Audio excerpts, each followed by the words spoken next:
আমি চাই না বেহেশত, ভয় পাই না জাহান্নাম। নাউযুবিল্লাহ বলবেন না, গানের ভাষা দেখেন। আমি চাই না বেহেশত, ভয় পাই না জাহান্নাম। আমার কাপনে লিখে দিও দয়াল নবীর নাম। নাউযুবিল্লাহ বলবেন না। আমার কপালে লিখে দিও পাকে পাঞ্জাতন। এর নবীর উম্মতের দল জান্নাত যখন চায় না, কুরআনুল কারীমকে অস্বীকার হলো কিনা বলুন। আল্লাহ তাআলা কুরআনুল কারীমে রাসূলুল্লাহ সাল্লাল্লাহু আলাইহি ওয়াসাল্লাম হাদিসের মধ্যে বলছে, জান্নাত যখন চাইবা ছোট জান্নাতটা চাইও না। তুমি যতই আমলে দুর্বল হও, কিন্তু তোমার চাওয়াটা হবে সর্বোচ্চ, ঠিক না? কোন জান্নাত চাইতে বলেছেন নবীজি বলুন? জান্নাতুল ফিরদাউস চাইতে বলেছেন। কিন্তু এই যে বিদআতের আকরা, মাজার পূজারীদের আকরা, এরা বলে কি আমি চাই না বেহেশত, ভয় পাই না জাহান্নাম। অথচ আল্লাহ তাআলা বলেন ফাত্তাকুন নারাল্লাতী ওয়াকুদুহান নাস ওয়াল হিজারা। 1 নম্বর পারার 6 নম্বর পৃষ্ঠার শুরুর দিকে আল্লাহ তাআলা বলেন ওই জাহান্নামের আগুন থেকে বাঁচো, যে জাহান্নামের ইন্ধন হবে মানুষ আর পাথর। এর নবীর উম্মতের দল গানে গানে যখন এই কথাগুলো বলে ফেলে, আপনি আমি খুব মজা করে শুনি, কিন্তু আপনার তো খবর নাই এটা কুরআনুল কারীমের কত বিরুদ্ধে চলে গেল, রাসূলুল্লাহর হাদিসের বিরুদ্ধে চলে গেল। তার কারণে আপনার ঈমানটাই নষ্ট হয়ে গেল, ঠিক না? এর নবীর উম্মতের দল এই বাউলরা কত ধরনের ফাউল আলাপ করে, আপনি শুনলে অবাক হয়ে যাবেন। এরা বলে কি জানেন? এরা এমন এমন কথা বলে, এরা বলে কাবা ঘরের খাদেম হইবার, কাবা ঘরের খাদেম হইবার মন চায় না এই জগতে। মুর্শিদ বাবার পায়খানাতে আমি যেন ডিউটি পাই, মুর্শিদ বাবার পায়খানাতে আমি যেন ডিউটি পাই। নাউযুবিল্লাহ বলবেন না। আল্লাহ প্রেমের বান্দা হইয়া, আল্লাহ প্রেমের বান্দা হইয়া বাচ্চা থাকার আশা নাই। আপনার আমার সকল ধ্যান খেয়াল কি আল্লাহ তাআলার প্রেমে পাগল হওয়া না?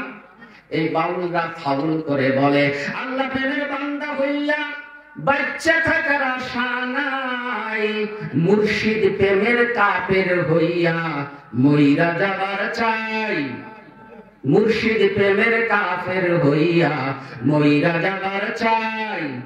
আপনারা কি এই ধরনের গানকে সমর্থন করেন? জোরে বলুন, আপনারা কি সমর্থন করেন? অথচ এগুলোই বলা হয়। এইভাবে মানুষের ঈমান ধ্বংসের দ্বার প্রান্তে চলে যাচ্ছে। সম্মানিত সুধী, তারা এমন এমন কথা বলে আপনারা শুনলে আরো অবাক হয়ে যাবেন। আপনারা একটা কথা, কোন কথা, আপনারা এই কথাটা জানেন কিনা দেখেন তো, যে শাহান শাহ, এইটা কি কোনো মানুষের নাম হতে পারে? শাহান শাহ, এইটা কোনো মানুষের নাম রাখা কি জায়েজ আছে? শাহান শাহ মানে, শাহান শাহ মানে বাদশাহের বাদশাহ, রাজা রাজা, রাজাধিরাজ, সম্রাটের সম্রাট, বাদশাহের বাদশাহ, তাকে বলা হয় শাহান শাহ। এই নামের মধ্যে আছে মিথ্যা দাবি, মিথ্যা অসারতা। এই জন্য এই সমস্ত নাম ইসলামী শরীয়ত পারমিট করে না, এলাও করে না। অথচ এই মাজার পূজারীরা কত সুন্দর করে এই নামগুলো আল্লাহর ওলিদের সাথে ব্যবহার করে দেয়। তখন আপনি আমি অনেকেই সেখানে মাথা ভুলাই আর শুনতে থাকি আর মজা নিতে থাকি। এই গানে গানেই আপনার ঈমান চলে গেছে, আপনি টেরও পান নাই। তারা কি বলে?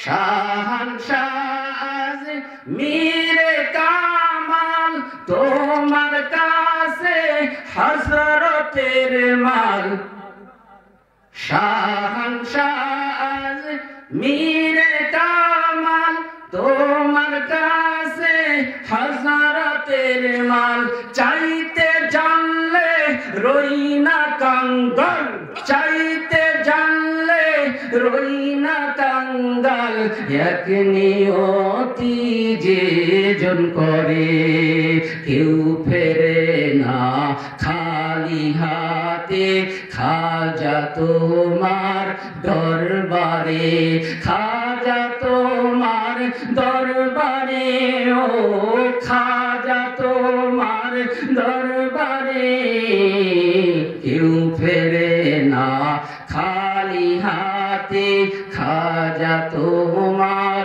দরবারে। এই গানের পরের অংশ আরো মারাত্মক। এই গানের পরের অংশ দিয়ে অনেক ওলামায়ে কেরাম বক্তব্য দিয়েছেন। ওরা আবার পাল্টা যুক্তি বক্তব্য পেশ করেছে যে এই গান এই ব্যাখ্যা অনুপাতে বলার ন্যূনতম অনুমতি থাকলেও থাকতে পারে, কিন্তু ওলামায়ে কেরামগণ বলেছেন যে এই গান সরাসরি মানুষকে শিরকের পথে উন্মুক্ত করে দেয়, শিরকের দিকে নিয়ে যায়। এই জন্য ওরা যে ব্যাখ্যা করেছে যে এই গানের এইটা ব্যাখ্যা হতে পারে, কিন্তু ওই গানের আগের কথা যে আগের যে কলি, এই কলি তো সুস্পষ্ট রূপে একজন মাখলুককে আল্লাহ তাআলার জায়গায় বসিয়ে দেওয়ার নামান্তর, ঠিক না? মুসলমান ভাইয়েরা আমার, তারা এমন কত আজগুবি কথা রাসূল করিম সাল্লাল্লাহু আলাইহি ওয়াসাল্লামের নামে বলার কারণে মানুষ নিজেরাও জানে না, নিজেদের ঈমান পর্যন্ত ধ্বংসের মুখে হয়ে যাচ্ছে।